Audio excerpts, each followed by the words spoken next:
ನಮಸ್ತೆ ಎಲ್ರಿಗೂ, welcome back to my YouTube channel. ನಾನಿವತ್ತು ನಿಮಗೆ ಮೈನೀಸ್ ಬಳಸಿದೆ ಮನೆಯಲ್ಲಿರುವಂಥ ಇಂಗ್ರೀಡಿಯೆಂಟ್ಸ್ನ ಯೂಸ್ ಮಾಡಿಕೊಂಡು ಟೇಸ್ಟಿಯಾಗಿ ಸ್ಯಾಂಡ್ವಿಚ್ ಹೇಗೆ ಮಾಡೋದು ನನ್ನ ಹೇಳ್ಕೊಡ್ತಾ ಇದ್ದೀನಿ. So keep watching. ಸ್ಯಾಂಡ್ವಿಚ್ಗೆ ನಾನಿಲ್ಲಿ ಪುದೀನ ಚಟ್ನಿ ಮಾಡ್ಕೊತಾ ಇದ್ದೀನಿ.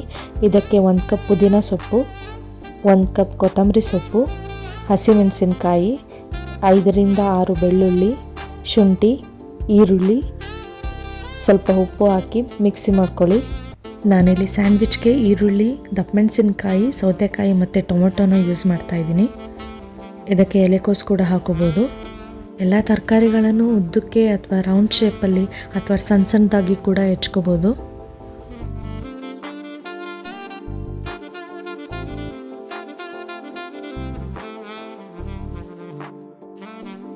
ತರಕಾರಿನ ಹೆಚ್ಕೊಂಡಾದ್ಮೇಲೆ ಒಂದು ಸಣ್ಣ ಬೌಲ್ಗೆ 1/4 ಸ್ಪೂನ್ ಅಚ್ಕಾರದ ಪುಡಿ, ಮೆಣಸಿನ ಪುಡಿ, ಚಾಟ್ ಮಸಾಲ, ಚಿಲ್ಲಿ ಫ್ಲೇಕ್ಸ್ ಮತ್ತು ಉಪ್ಪು ಹಾಕಿ ಮಿಕ್ಸ್ ಮಾಡ್ಕೊಳ್ಳಿ. ತವಾಗೆ ನಾನಿಲ್ಲಿ ಬೆಣ್ಣೆ ಹಾಕಿಬಿಟ್ಟು ಬ್ರೆಡ್ನ ಬಿಸಿ ಮಾಡ್ಕೊತಾ ಇದ್ದೀನಿ. 2 ಕಡೆನೂ ಬಿಸಿ ಮಾಡ್ಕೊಳ್ಳಿ. ಮೀಡಿಯಮ್ ಫ್ಲೇಮಲ್ಲಿ ಬಿಸಿ ಮಾಡ್ಕೊಳ್ಳೋದ್ರಿಂದ ಸ್ವಲ್ಪ ಕ್ರಿಸ್ಪಿಯಾಗಿ ಬರುತ್ತೆ. ಸೊ ಸ್ಯಾಂಡ್ವಿಚ್ಗೆ ಚೆನ್ನಾಗಿರುತ್ತೆ.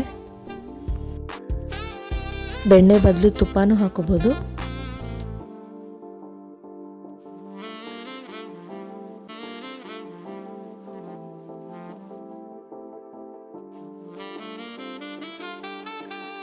ಬಿಸಿ ಮಾಡಿಟ್ಕೊಂಡಿರುವಂಥ ಬ್ರೆಡ್ಗೆ ಪುದೀನ ಚಟ್ನಿ ಹಾಕಬೇಕು.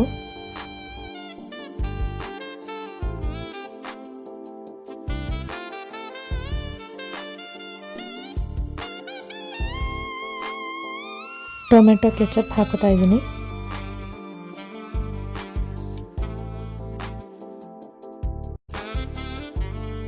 ಇದಕ್ಕೆ ಚಿಲ್ಲಿ ಪೌಡರ್ ಎಲ್ಲ ಹಾಕಿ ಮಿಕ್ಸ್ ಮಾಡಿರೋಂಥ ಪೌಡರ್ನ ಹಾಕೋತಾ ಇದ್ದೀನಿ.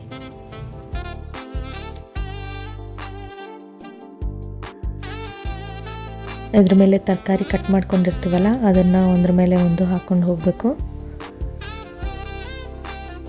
ಈ ರೀತಿ ತಿನ್ನೋದಕ್ಕೆ ಇಷ್ಟ ಇಲ್ಲ ಅನ್ನೋರು ತರಕಾರಿನ ಸಣ್ಣ ಸಣ್ಣದಾಗಿ ಹೆಚ್ಕೊಂಡು ಅದನ್ನು ಈ ಪೌಡರ್ ಎಲ್ಲ ಹಾಕಿ ಮಿಕ್ಸ್ ಮಾಡಿಬಿಟ್ಟು ಪುದೀನ ಚಟ್ನಿ ಸೇಮ್ ಇದೇ ಥರ ಹಾಕ್ಕೊಂಡು ಮಾಡ್ಕೋಬೋದು, ಚೆನ್ನಾಗಿರುತ್ತೆ.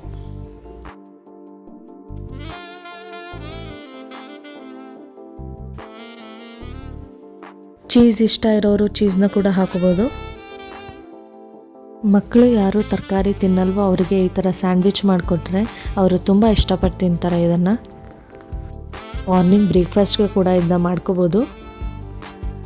ಡಯಟ್ ಮಾಡೋರು ಈ ಥರ ಹೆಲ್ದಿಯಾಗಿ ಸ್ಯಾಂಡ್ವಿಚ್ನ ಮಾಡ್ಕೊಂಡು ತಿನ್ನಿ, ತುಂಬ ಚೆನ್ನಾಗಿರುತ್ತೆ.